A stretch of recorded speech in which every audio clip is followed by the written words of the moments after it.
You know, as I was reflecting on Mother's Day, my relationship with my mom even, and the influence she had on me, a story just kind of popped into my heart and mind that I want to share with you. Story is actually when we were living in Chicago, and we were on our way home from church on a Sunday, and in Chicago the roads can get snow can come down really pretty fast. And we had this small Ford Escort without snow tires, and my dad, we were in a rush to get home because we had people coming over. In the midst of this, he chose to try to pass a truck, and he got into that kind of the middle lane where all the snow is bunched up, and he started to lose control. All four of us, my sister, myself, my father, and my mom, you can tell immediately the tension, which was pretty high, just went to a crescendo. I looked over through the mirror, I saw my dad's face. It was white because the car was spinning and there was a bridge coming up and we were out of control. It was one of those slow spins that you knew it was actually getting to a fast spin, and he had lost all control. He was white-faced. My sister and I don't know why instinctually we started confessing our sins because I think we knew we were going to die. I heard her, she heard me, okay? The witness of kind of your first response. You know, on the one hand, white knuckle-fisted, oh no, what am I going to do? Trying to turn the wheel, and others, you know, praying so that we can get to heaven in our thoughts. And my mom, her first response, and she started pounding, okay, this is just, she's like a 5'2" woman, started pounding the dashboard from her passenger seat, and she was in Korean, she's saying, I believe, I believe.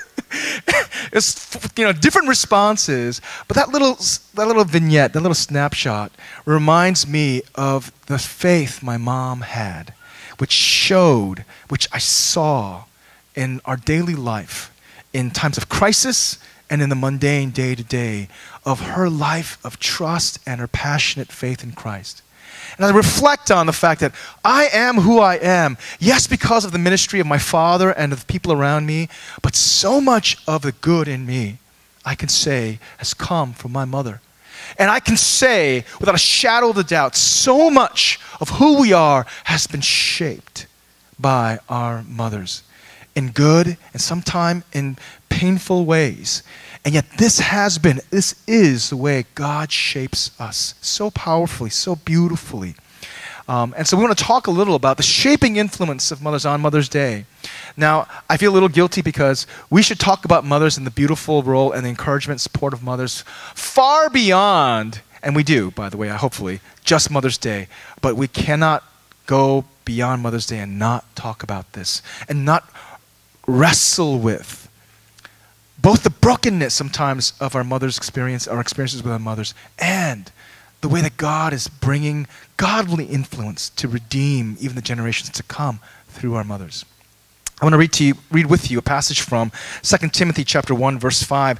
And this is Paul speaking to Timothy, his spiritual son, about something that I'm going to try to highlight here, that there is this powerful, beautiful way where mothers get to shape their children, okay? Now, you know, they shape the children in all kinds of ways, you know, by feeding them, nurturing them, you know, so on and so forth. You saw the time cover, right? Breastfeeding, so on and so forth. There's so many ways mothers feed into, invest their children that nobody else can. But I want to highlight one aspect of this, that there is a spiritual mothering that happens.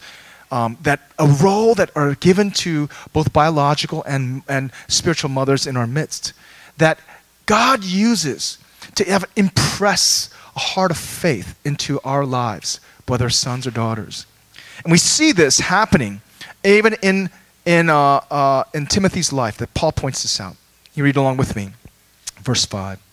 I am reminded of your sincere faith, which first lived in your grandmother Lois, and in your mother Eunice, and I am persuaded now also lives in you also.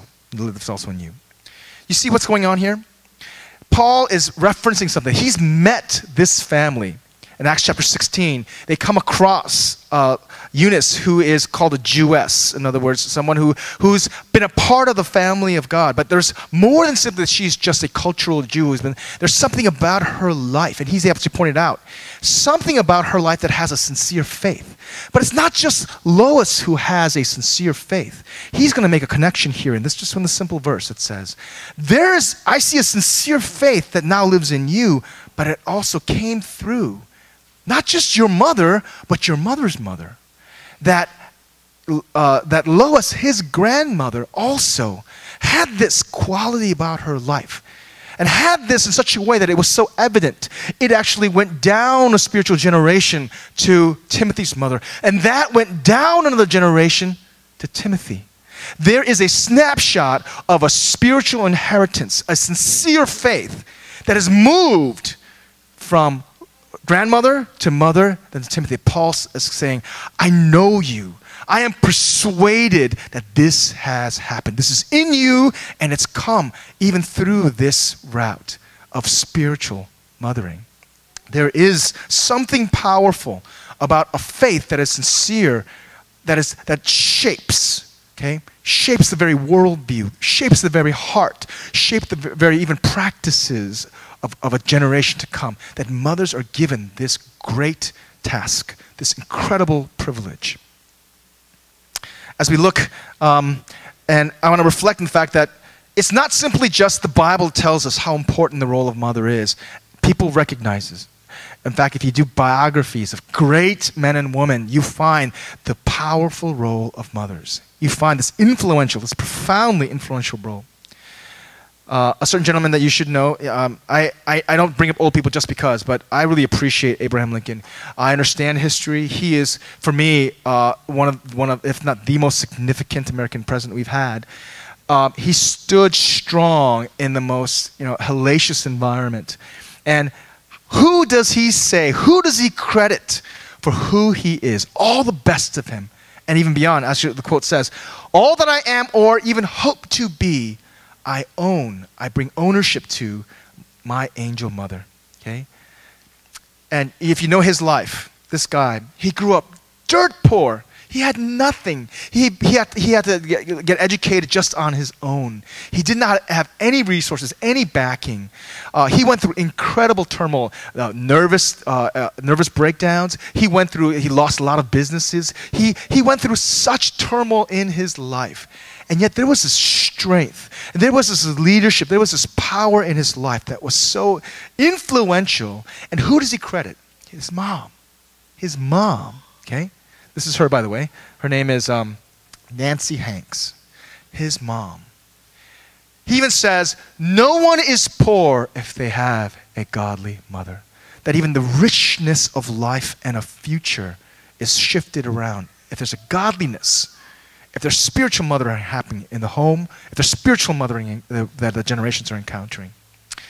Ralph Waldo Emerson, who was astute in terms of looking at human nature and reflecting on that, he extends this out. It's not even a personal thing. If it was my mother, he's saying all mothers have this powerful influence. And he says, people are what their mothers make them. I think that's a little strong, but he's trying to press the point. Okay, poets and sometimes people who are artistic, they have to push it to the extent to nail that point home. But I do agree with him. There is such a powerful shaping experience that so much of every single one of us are from our mother's touch and are from our mother's engagement.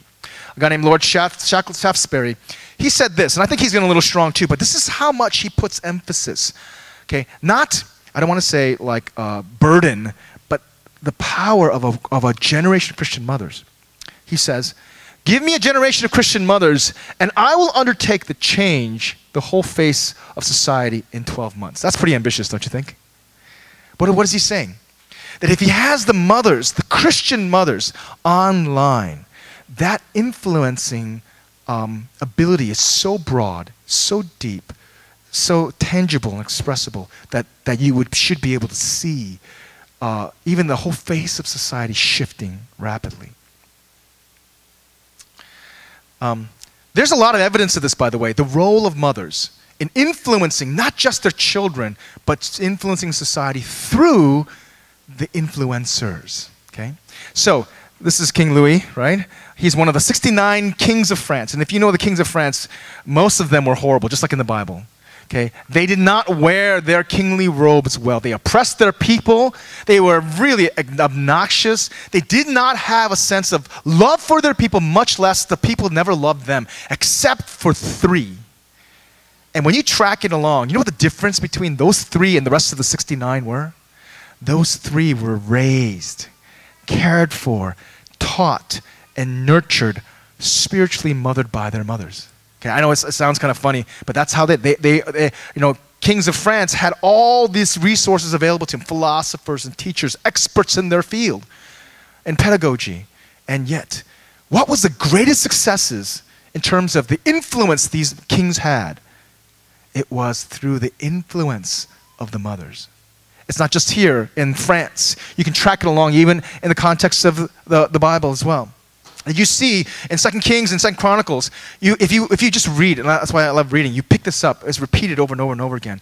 These kings are coming into play. And yes, they're always remembering what their father did, but there's a special reference. Here's this king. He had this many amount of years to reign, and they always give evaluation.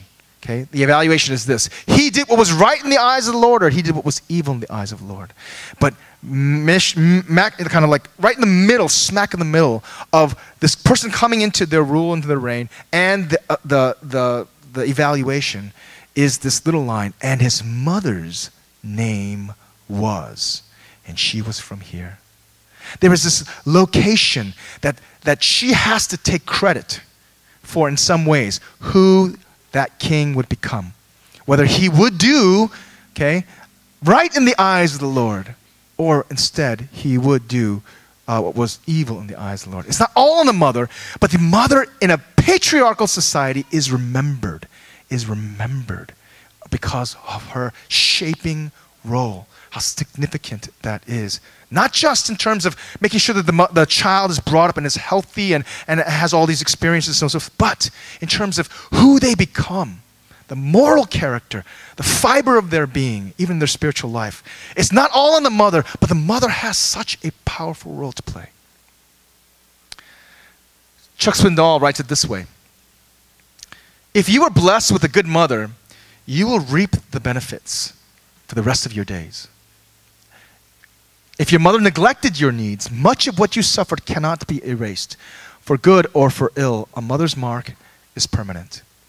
And I think this is actually a tough word. It's actually a very tough word. Because physically, if you're malnutrition, you have a malnutrition at a very young age, it's going to stay with you, right? God does miracles and so on, but there is this creational aspect of this. He doesn't remove this completely. That somehow the good is so lasting. The impression is deep.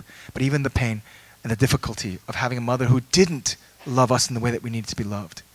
And this is where I always remember on Mother's Day, we celebrate, we honor, but I live in the real world. Okay, I was a youth pastor for a long time. And in the midst of that, I saw such brokenness in families. And there was this one girl, and I won't use her name.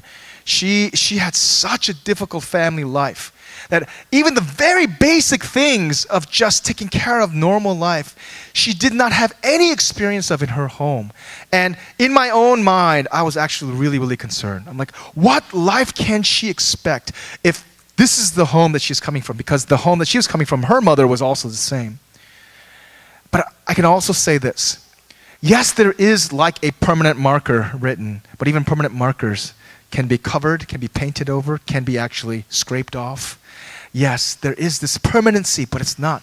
In the redemptive work of God, God is able to take great mothering and to just plant it there, but He's also able to renew.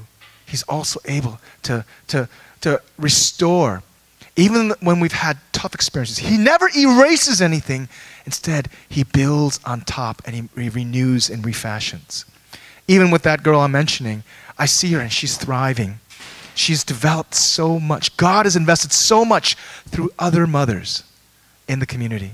She's experienced the spiritual mothering in ways that I never would have imagined from all over the place. And I see that that's what God does too. He stays in line with this natural role of mothers having the spiritual mothering, but then he's not locked there. Creatively, he allows for more. So in just a bit, I'm gonna give us some things that we can do to remind ourselves of the power and the ways that we can apply this influential role as mothers and encourage and support the mothers in doing so. But I also always want us to remember, and the last point before I finish this is that there is more than simply the shaping of our mothers, our biological mothers. But when you see spiritual mothering happening in a community, it is incredibly powerful. So here are 3 influencing modes, and they're not rocket science. Okay, this is what we do all the time, but it helps us to remember, and it helps us to honor just what our mothers do and what mothers can do in such influential ways. Number 1, I'm going to put it this way. The one mode of influence that we want to remember is a modeling mode, a modeling influence, where we live and do and we show exactly what it means to have a sincere faith. That's not a hypocritical faith, not one that just shows up on the surface, that you do just for the sake of other people's attention or other people's affirmation, but you do for real. That this is the exact opposite, the antonym of hypocrisy. And so a modeling influence is when you see a sincere faith that is visible, that is seen. My mom, when we couldn't help it in that crisis moment, I could hear her, I could see her slapping that dashboard. Her faith was visible. Okay? She didn't cower because that's who she was. And that sincere faith made such an impact on me. On crisis moments, that's what I do. I do the same thing. It was modeled for me. Much of my prayer life, the good in my prayer life, I attest to her.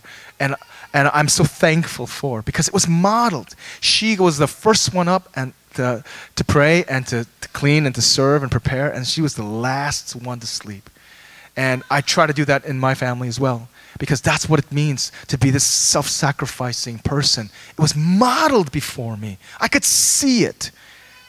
And that's such a powerful way of doing it. In fact, the second part is instructional, where it's shared, where you speak it, but that's only supposed to come to build and to resonate with, to anchor what they see, to help understand, to process what they see. When you have just this part where you're talking and you're instructing and you're teaching without the modeling, it doesn't last. It just remains on the surface. It is not sincere.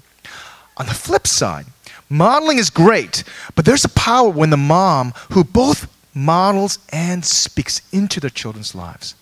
There is a powerful instructional role in terms of how you see your life, how you respond in your relationships, and so on and so forth. Mothers have access to sons and daughters that sometimes fathers do not, in order to instruct. There's a power in this that I think sometimes the church doesn't recognize as much. One of my professors at Regent College when I was in seminary, his name was Eugene Peterson, and he would always talk about the influence of his mom in his faith. He says, when he was growing up, he never read a Bible because his mom would come and tell him the most incredibly, beautiful, exciting, compelling stories, and they came out of the Bible. And he would be like, Mom, tell me a Bible story, because she was so good at it.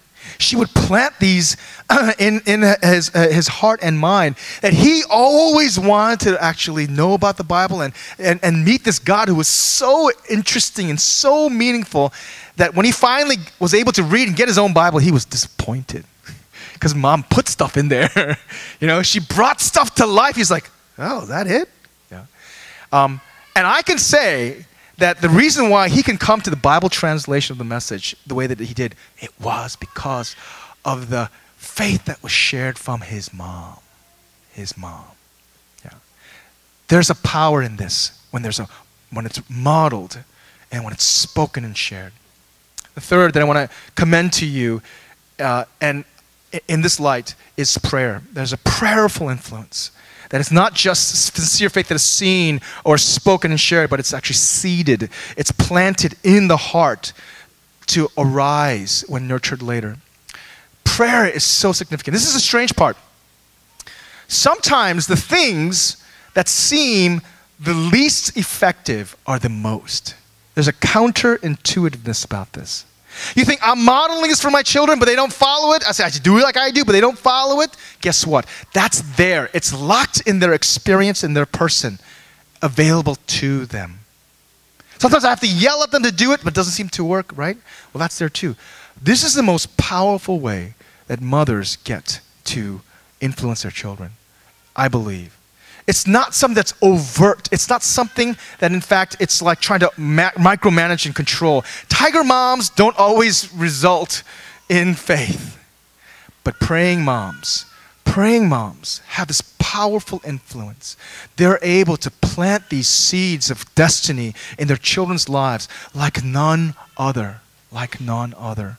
This is where I'm concerned. Sometimes in our society, we're so busy telling moms they have to prepare their children in such a way that they have to be skilled in so many different kinds of things. They have to be physically healthy, they have a good self-conscience, they have all of their, have a good social life, good academic life, and sometimes it falls on the mom. And as I track along, mothers who are working and have children, there's this incredible guilt complex. I feel so bad. That was never the way it was supposed to be. Men are not supposed to tell mom, it's all your job. So I really want to say, that's not what I'm trying to say. What I'm trying to say is, God gives mothers such a beautiful influence. Yes, every mother's touch is significant, but this touch goes farther and deeper sometimes than we can even imagine. And as I'm praying, I'm really praying that we see a whole community of mothers who pray. And even if you're not a mother of a biological child, a woman who has a spiritual mothering heart who begins to pray, that begins to model and shape like none other. In fact, we're actually in the midst of putting together a mother's prayer group, a small group that prays for their children, okay? Because that's how important it is. I want to remind you that this is not simply just biological, that you just do this for your children. Yes, but there's more. In fact, as we grow in this, we're going to have the overflow to mother children that are not even ours. Because Paul himself knows what this looks like. Romans chapter 16:13 says, "Salute Rufus, the chosen in the Lord, and his mother," and he has to add, "and mine." Yeah. In another translation, "Salute his mother, who has been a mother to me."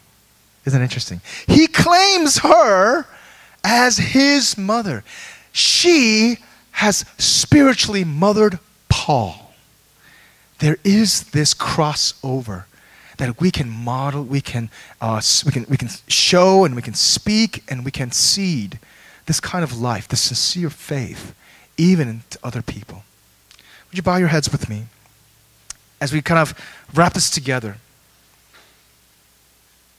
acknowledging how significant, how beautiful the role of mothers are, even in transferring and seeding and nurturing sincere faith.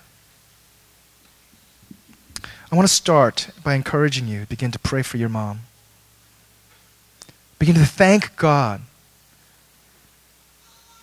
Despite the circumstances, no mom is perfect. Most likely, your mom will have gone through things that you're just beginning to taste how hard her life was. Would you begin to thank God for your mom, releasing her, blessing her, honoring her, with the understanding that God wants to bring that spiritual heritage, everything that's good, into your heart, into your life, into your family, into your ministry. Let's start there. We're going to have a little extra time in prayer. Don't be afraid. We're not going to go long, but I feel like this is something that we can grow in. I'm going to encourage you to take a few moments. Begin to thank God. We'll do this together. There's 2 or 3 things that will lead us in prayer. We'll have a little minute prayer meeting. Let's do that. Thank God. Honor your mother. Let's pray. Hi, this is Pastor Martin from New Vision Community Church. Thanks for taking the time to watch the video. I'd love to have a chance to meet you, as well as I want to invite you to come to worship with us on a Sunday. For more information, go to www.newvisioncommunity.net.